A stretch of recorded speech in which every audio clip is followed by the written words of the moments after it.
question is technical and the other is in another level. You seem to be working with a lot of material. I know. Are you saying in the session with the patient?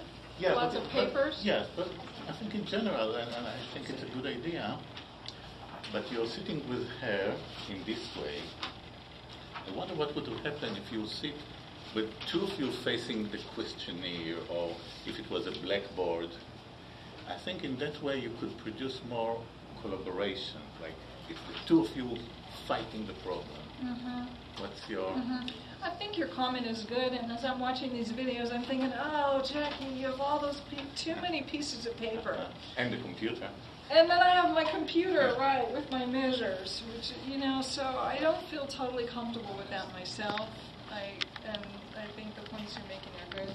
One of my colleagues uses a whiteboard, mm-hmm. so then, the two of us could be looking at the same board, yeah. and it has that advantage that you described. I don't do a whiteboard for one reason is, if I have it on a piece of paper, then if I want to give the patient a copy, I can make a copy, then she has a copy, I have a copy. Whereas if it's on a whiteboard, then neither of us has a copy. So that's why I don't do it, but the point you're making is a good one. Even I worked for many years with biofeedback, and feedback has its advantage, disadvantage.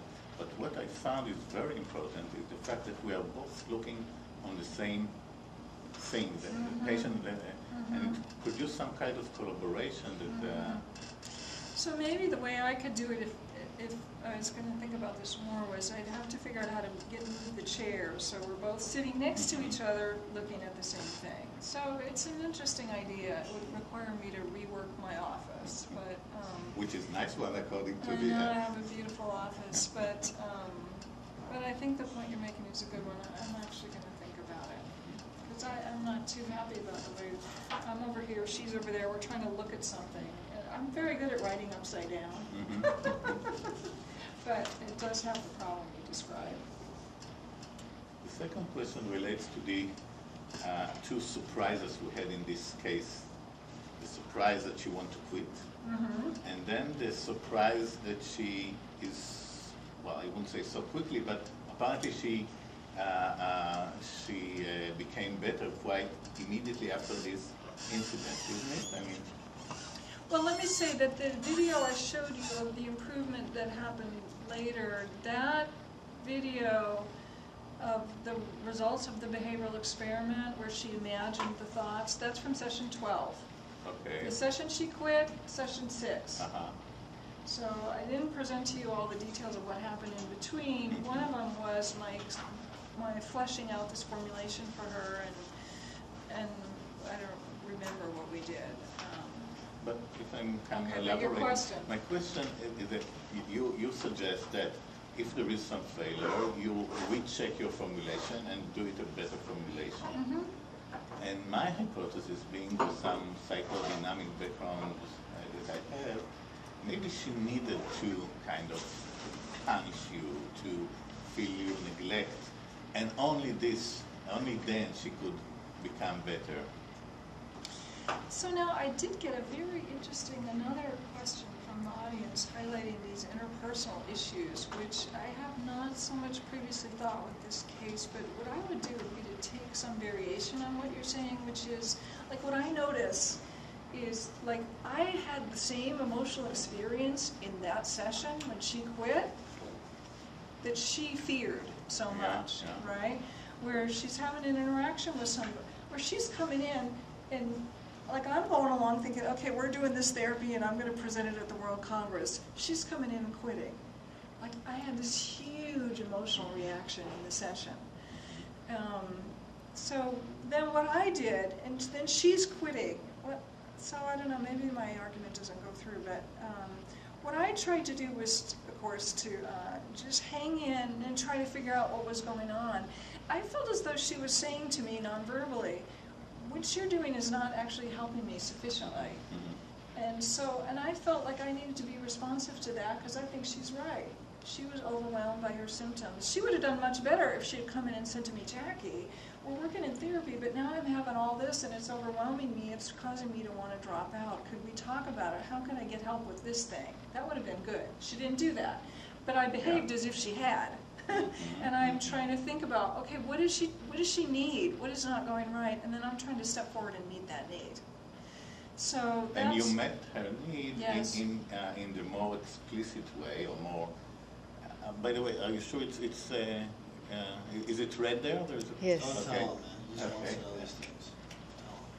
And the other thing I'm doing is later, which I didn't show, is I extracted a commitment from her that if she ever felt that she wanted to quit, she would come in and discuss it with me first.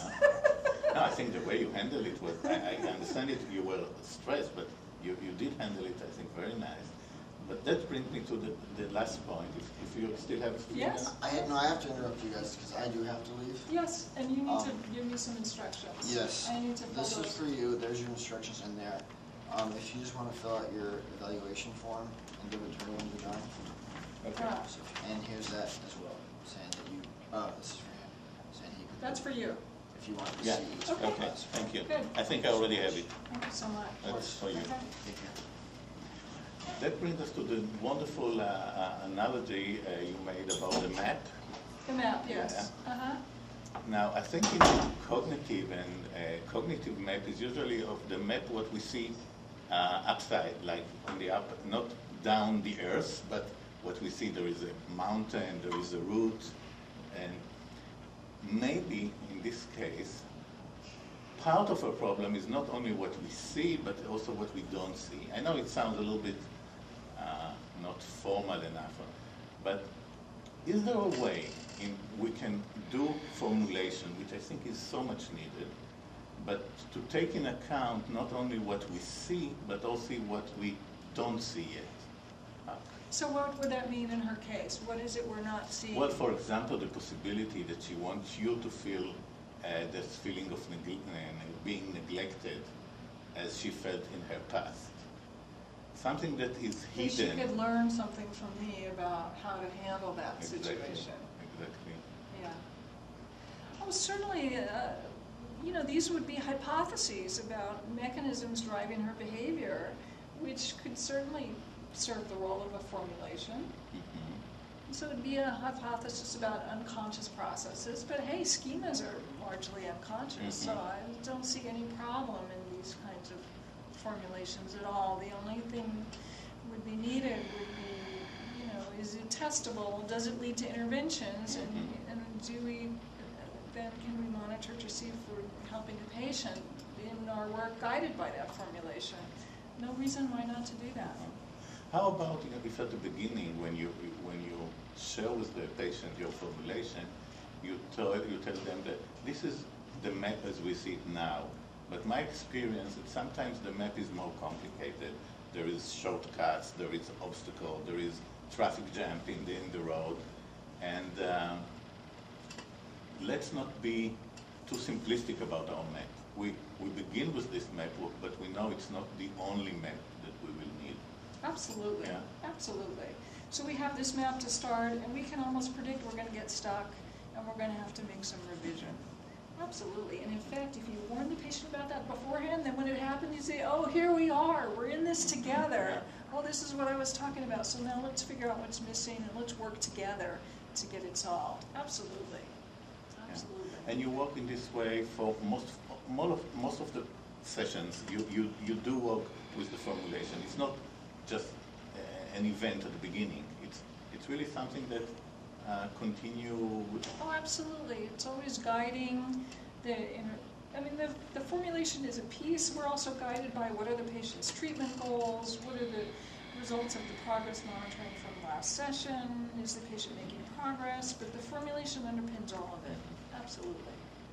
And you keep it in your mind, because no matter what's coming down the pike, you want to be filtering it through your formulation. Otherwise, you're just responding willy-nilly in a way that could be helpful, maybe not. Formulation is like the compass that guides you. Yeah. Thank you very much. Oh, thank you.